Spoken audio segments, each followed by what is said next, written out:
Recent flood rains have led to an increase in the mosquito population across the island. Government has been proactive in its fight against the insect. As part of its integrated vector management program, the Ministry of Health recently established a mosquito control and research unit at the University of the West Indies Mona campus. The ministry has also partnered with a number of state and non-governmental agencies, such as the National Youth Service and the Jamaica Red Cross, to boost its fight against the mosquito and the diseases it carries. You too can play your part by limiting the chances of mosquitoes breeding in and around your homes. You'll hear more about that later, but first is a word of advice followed by the news.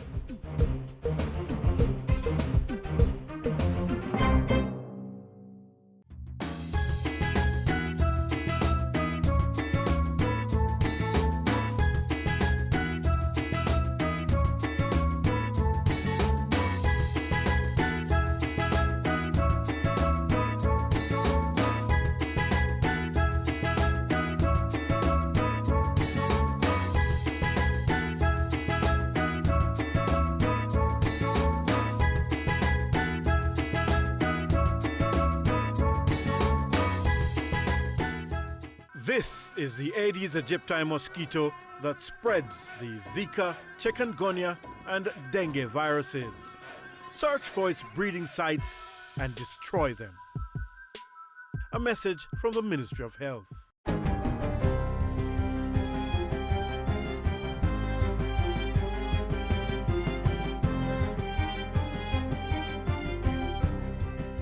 Good day, I'm Theodore Henry, and this is your JIS News for Monday, May 29.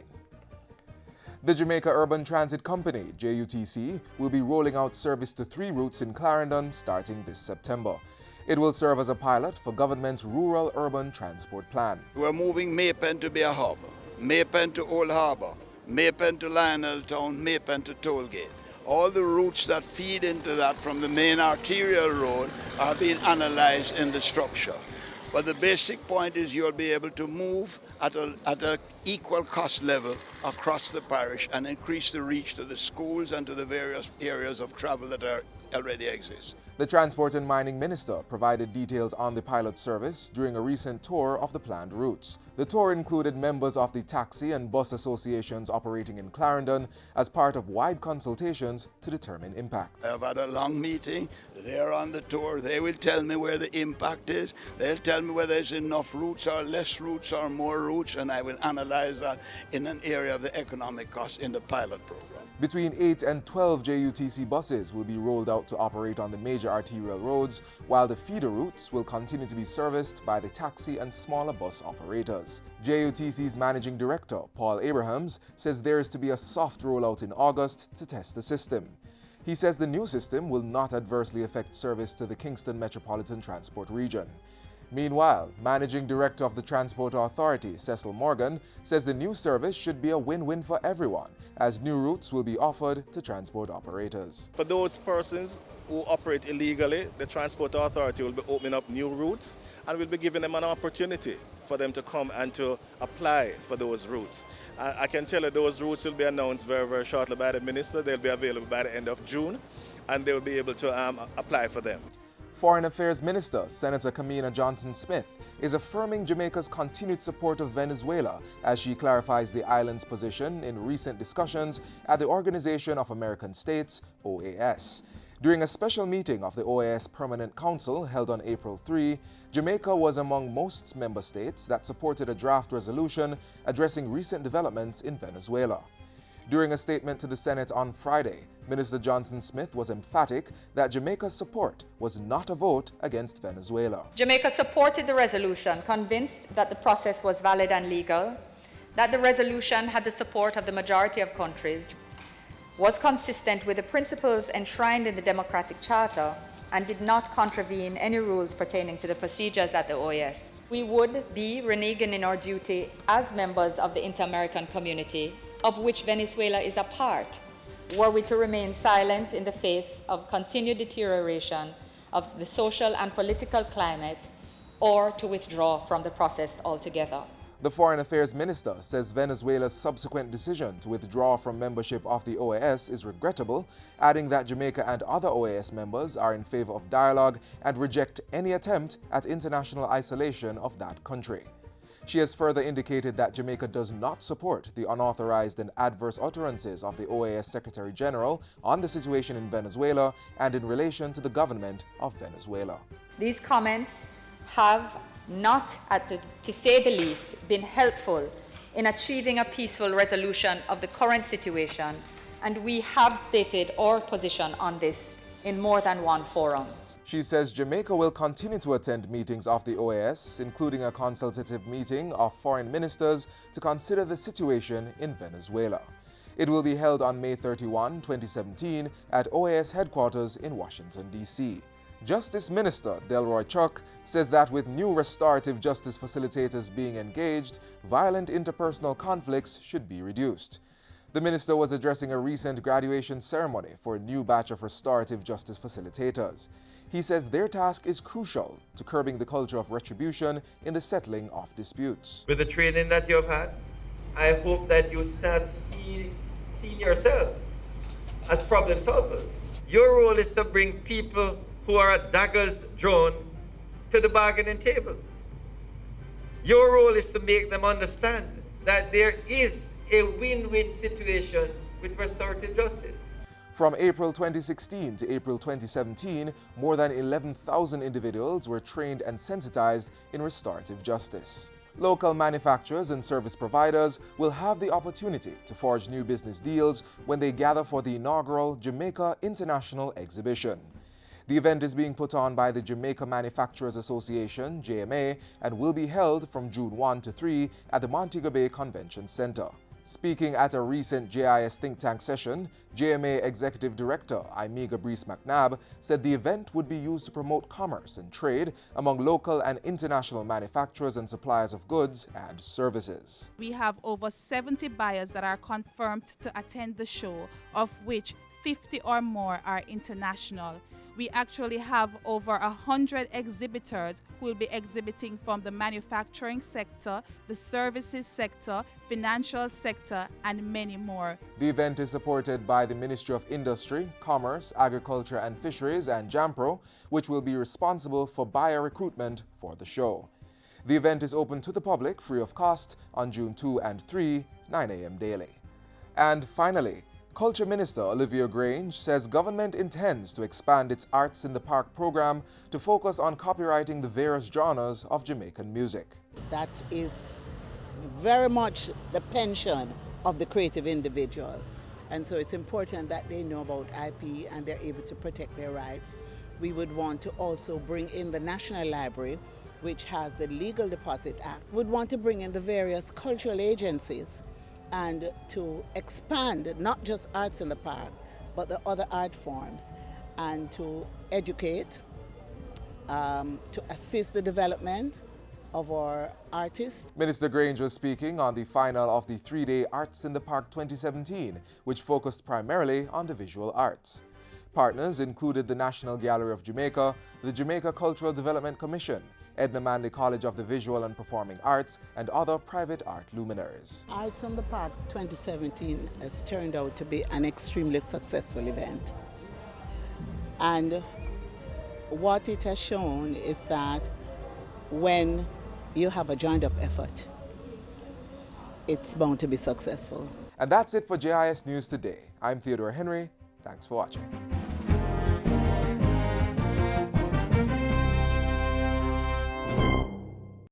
Keep we island clean, so clean. From the peaks to the beach, so clean. No dirty up Jamaica, please don't do it. Keep we island clean, so clean. From the peaks to the beach, so clean. No dirty up Jamaica, please don't do it. No dash no paper, no dash no plastic. Dispose your garbage responsibly. No know how to recycle, learn it quick. And if you drop it, better pick up every piece of it. Plastics last forever, don't forget the bits. Cause when them touch the street, them end up in the sea. Collect pan the reef where they fish them feed. And when you want seafood, I eat your eat. Keep the island clean, so clean. From the peaks to the beach, so clean. No dirty of Jamaica, please don't do it. No dirty of Jamaica, no dirty of Jamaica, no dirty of Jamaica, no dirty of Jamaica. Have you seen an increase in fogging in your community? If yes, help the authorities keep you safe from mosquitoes by opening your windows and doors to allow the insecticide to flow through your homes and kill these pesky insects. Even as the state carries out fogging operations, you too can assist with control efforts by being informed about mosquitoes, their habits and their breeding sites. On Saturday, we showed you some of the less common areas to search out. Right now, it's time to find out some of the other popular mosquito breeding sites around the home.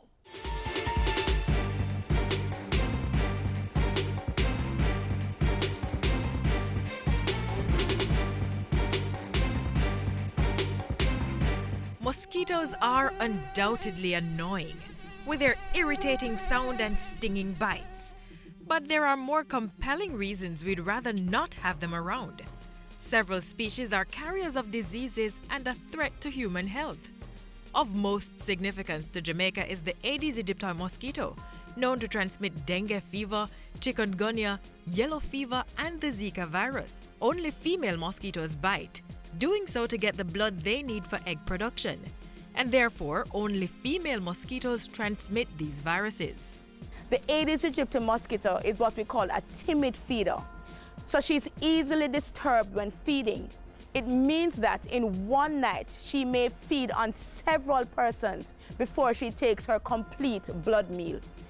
Each time she feeds, she secretes that substance. And in the secretion of the substance, the pathogen is passed on. So in one night, one female Aedes aegypti mosquito is able to infect more than one person. The female Aedes aegypti mosquito is a prolific breeder. One female Aedes aegypti mosquito is able to lay up to 200 eggs each time she lays her eggs. So one mosquito can populate an entire area. The lifespan of the mosquito is around 3 weeks, and the entire cycle from egg to adult can occur in as little as 7 to 8 days.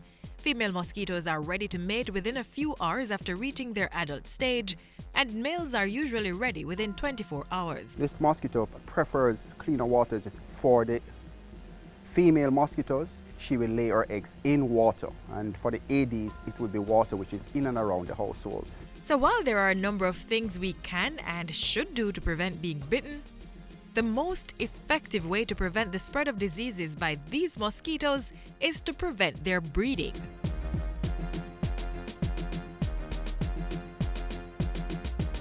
The Aedes aegypti mosquito is a mosquito that breeds in a containerized environment. They do not breed in rivers and drains, but they breed in containers that can be found in and around where persons dwell. So come with us and let us show you some of those breeding sites.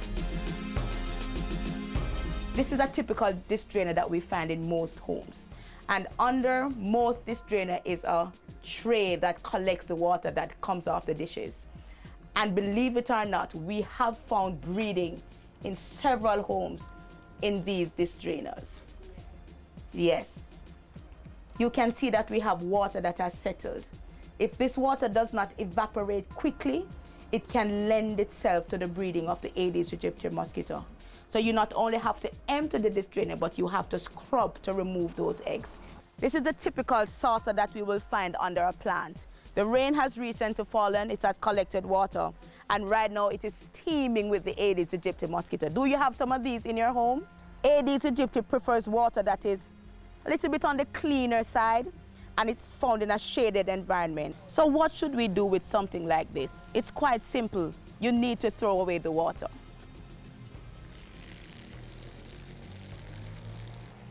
And if these containers are not being used, you have to keep them turned down so they're not able to collect water. If you have them under your plants, we ask that you bore holes in them so that it will not collect water. Do you have these in your homes? We find these in a lot of hotels and business places. And we ask those persons, check these bird baths or any ornamental things like these you have in your garden to ensure that they are not breeding the Aedes aegypti mosquito. There are things like this thrown down in person's backyard old equipment, old furniture, old fixtures that are taken from homes, especially during construction. These are also able to hold water. And if they're holding water and sit for a while in the environment, they will also breed mosquitoes. And so we have found breeding in wheelbarrows, in old refrigerator, in old sinks such as this one. And we ask persons, if you're throwing out these, please ensure that they are positioned in such a way that they will not collect water. Many persons, when they do have their drums, most times the drums do not have any covers. So there is a mesh cover which is so designed to replace the missing covers. It is lightweight, and what we do is just simply slip it over, and the mesh is so designed mosquitoes will not be able to go through this mesh to get to the water. So this is the ideal way. One of the benefits also of this mesh is that even when rain does fall, water will go right through it. This is a typical example where this we have is a plastic drum and we have a metal cover here which is not designed for this. Whilst in some practice the intent is good, there may be occasions in which it does not fit or sit properly, and as a result you still have openings where mosquitoes can go right through and breed. The mosquito is breeding right there in some very small places right around where you live. What is the habit we want you to develop? Once every week, search for and destroy the breeding sites of the Aedes aegypti mosquito.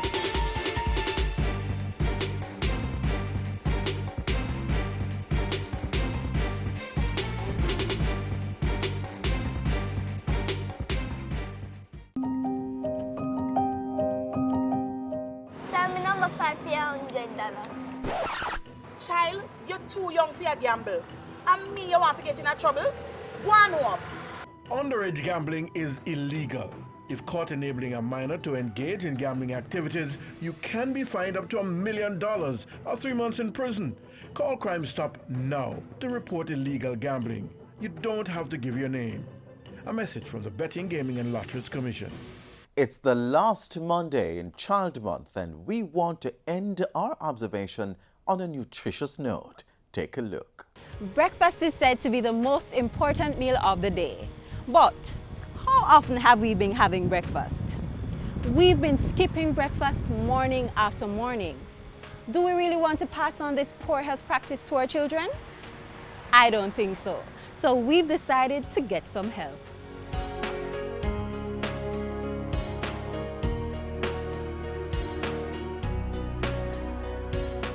The Grenville campus of the Hartress NTA's Northwest TVET Institute has offered to render some assistance by giving us some quick and easy meal ideas that's fit for the entire family. Our facilitator today is sous chef Randy Plummer. Thanks for having us, Randy. Hi Sandra, thanks for coming. Thank you. Welcome to Grenville campus. Today we'll be doing some healthy, nutritious meals just to give parents and caregivers a workable example of what they can do in no time.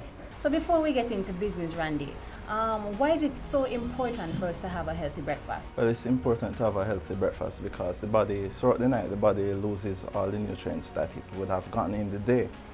And what the breakfast does now, it introduces new nutrients to the body, giving the body energy so you can carry out given tasks throughout the day. Also, studies have shown where students who have, or children who have healthy breakfast, they tend to concentrate better in school or at their work. Some of us parents can hardly find time to send our children to school on time, much less cook meals in the mornings. What do you recommend? Well, there's a whole lot of easy breakfast ideas. Simple thing, just as a boiled egg with some tomatoes, introducing protein along with vitamin C. Another example, oatmeal porridge with raisins. Oats is a good source of fiber. Raisins a good source of vitamin C also. So there are many ways that you can do simple dishes that doesn't take much time. Okay, so with that said, let's get started. Okay.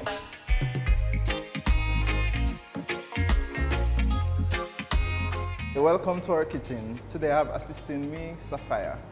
we're doing some easy breakfast meal ideas. The meals are so easy to prepare, so you can have your children assist you. Today we'll be preparing mackerel croquettes.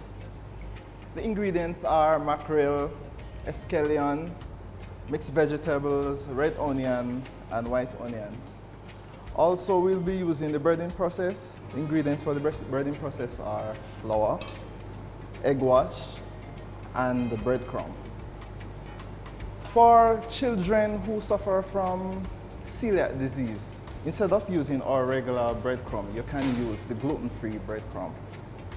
So what we'll be doing now is basically adding all our ingredients and mixing them together.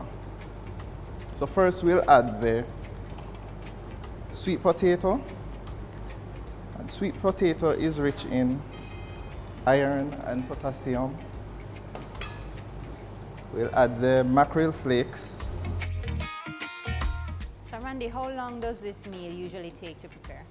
It doesn't take more than 5 minutes. So what I would suggest to parents who work and have no time to prepare the meals in the morning, prep all ingredients from overnight, pop them in the fridge, and then go ahead and deep fry them in the morning. And that will take the most 3 minutes. So what I'll have Sapphire doing now is just mixing the ingredients for me. Okay, well done, Sapphire. We'll now add some eggs for binding. Just mix the ingredients thoroughly. What we're going to do now is make some mini balls. So just squash everything together. It's almost the size of a golf ball. So we then coat it in flour, then egg wash, then breadcrumb. Sapphire is going to help me make one of the balls. Take up a small amount, squash it together. Squash it. Squash it with your hands like that.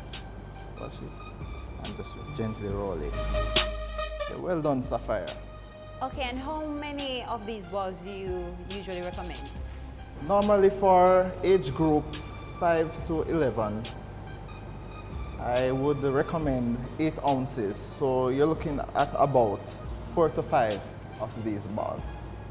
And portion control is very important because the correct portioning of food alleviates obese children. You have a whole lot of obese children all across the world, and overeating is one of the main factors. And now we'll move to the fryer.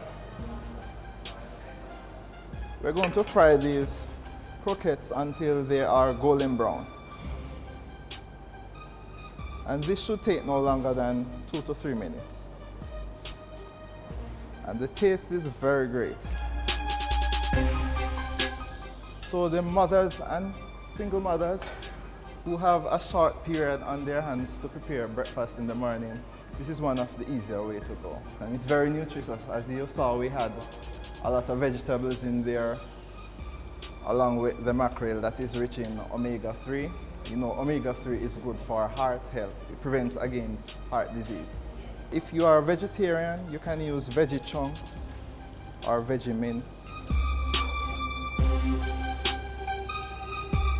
Quick and easy to prepare and also nutritious.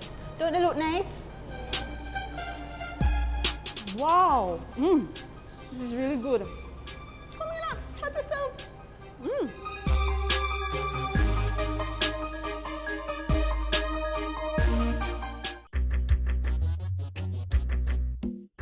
Nutritious food, succulent dishes, superior workmanship, and excellent service. Jamaica is on the go. Let's grow what we eat and eat what we grow. Let's harness the indomitable spirit of our most valued resource, our people. Let's support our local businesses. After all, buying Jamaican means building Jamaica. Original.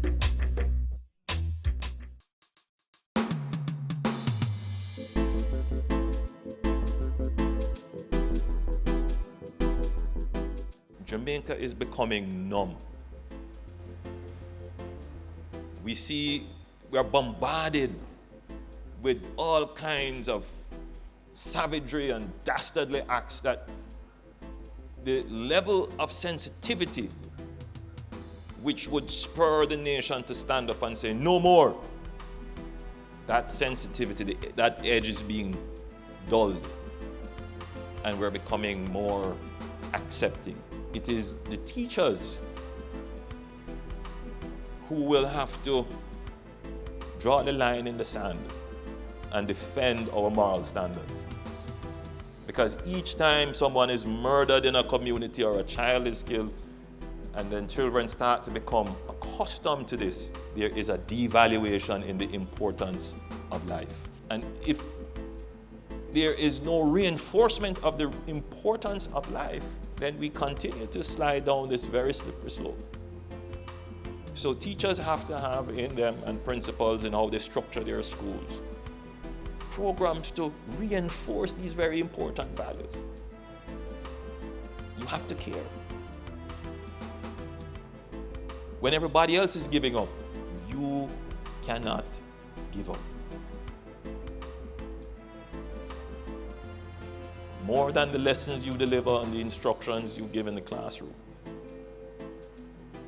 you cannot give up on our children.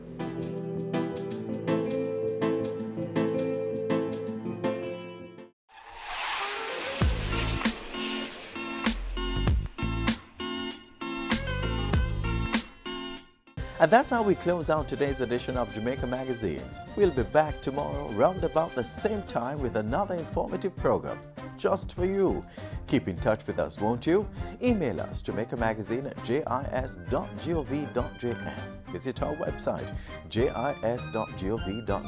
And don't forget to add us on Facebook, Twitter and Instagram.